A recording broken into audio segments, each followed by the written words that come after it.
Wahyu pasal 6.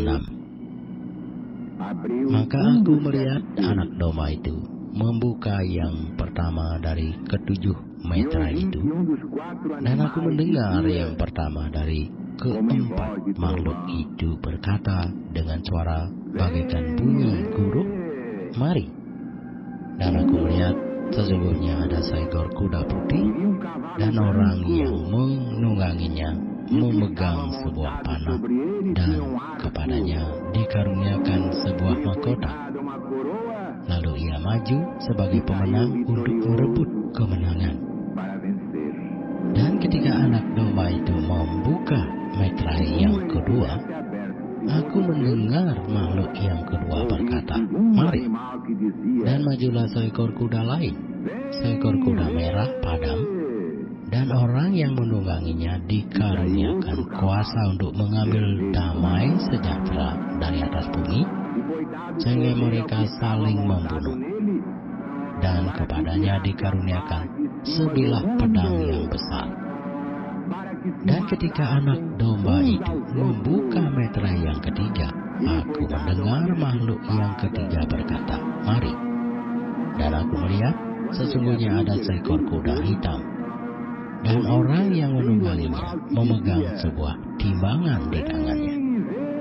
Dan aku mendengar seperti ada suara di tengah-tengah keempat makhluk itu berkata, "Secupak gandum sedinar, dan 3 cupak jelai sedinar. Tetapi janganlah rusakkan minyak dan anggur itu." Dan ketika anak domba itu membuka meterai yang keempat, aku mendengar suara makhluk yang keempat berkata, "Mari."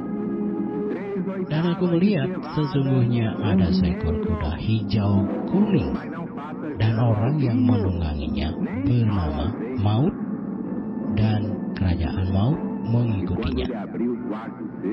Dan kepada mereka diberikan kuasa atas 1/4 dari bumi untuk membunuh dengan pedang, dan dengan kelaparan dan sampar, dan dengan binatang-binatang buas yang di bumi.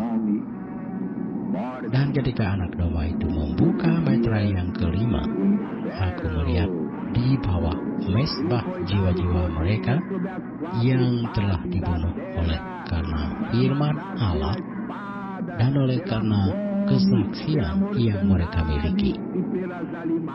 Dan mereka berseru dengan suara nyaring katanya, "Berapa lamakah lagi, ya penguasa yang kudus dan benar, engkau tidak menghakimi dan tidak membalaskan darah kami kepada mereka yang diam di bumi?" Dan kepada mereka masing-masing diberikan sehelai jubah putih, dan kepada mereka dikatakan bahwa mereka harus beristirahat sedikit waktu lagi, hingga genap jumlah kawan-kawan pelayan dan saudara-saudara mereka yang akan dibunuh sama seperti mereka. Maka aku melihat ketika anak domba itu membuka meterai yang ke-6, sesungguhnya terjadilah gempa bumi yang dahsyat, dan matahari menjadi hitam bagaikan karung rambut, dan bulan menjadi merah seluruhnya bagaikan darah. Dan bintang-bintang di langit berjatuhan ke atas bumi bagaikan pohon ara menggugurkan buah-buahnya yang mentah apabila ia digoncang angin yang kencang. Maka menyusutlah langit bagaikan gulungan kitab yang digulung, dan tergeserlah gunung-gunung dan pulau-pulau dari tempatnya. Dan raja-raja di bumi, dan pembesar-pembesar, serta perwira-perwira, dan orang-orang kaya, serta orang-orang berkuasa, dan semua budak, serta orang merdeka, bersembunyi ke dalam gua-gua dan celah-celah batu karang di gunung. Dan mereka berkata kepada gunung-gunung dan kepada batu-batu karang itu, "Runtuhlah menimpa kami, dan sembunyikanlah kami terhadap Dia yang duduk di atas tahta, dan terhadap murka anak domba itu.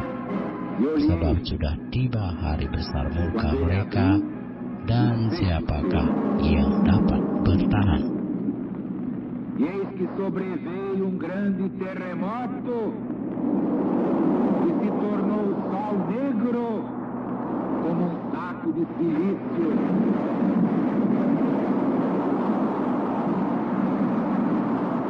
E a lua se tornou toda como sangue. E as estrelas caíram do céu sobre a terra, como quando a figueira, sendo agitada de um grande vento, deixa cair os seus fios verdes.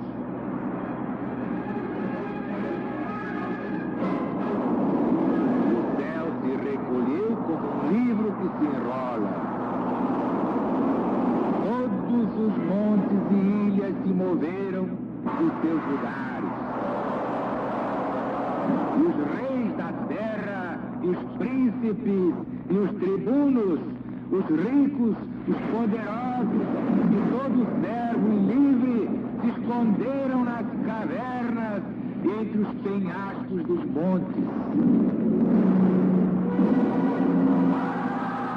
E disseram aos montes e aos rochedos: tombai sobre nós, escondei-nos de diante da face daquele que está no trono e da ira do Cordeiro de Deus. Porque chegou o grande dia da justiça divina. Quem poderá sobreviver?